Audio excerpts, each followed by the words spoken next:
Ang problema kasi sa inyo, kapag sobrang bait ng tao, akala nyo tanga. Pag lagi kayong pinagbibigyan, lagi kayong pinagmamalasakitan, lagi kayong iniintindi, akala nyo uto-uto. Hindi nyo alam, may mga tao lang talagang mahaba ang pasensya sa mga katulad nyong makikitid ang utak.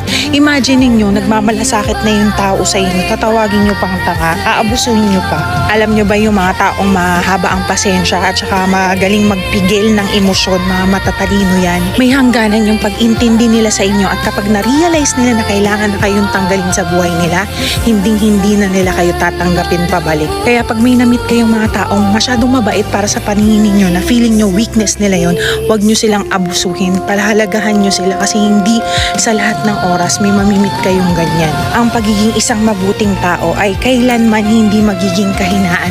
Pinagpapala ng Diyos ang mga yan. At kayong mga abusado, tingnan nyo, lagi kayong napag-iiwanan.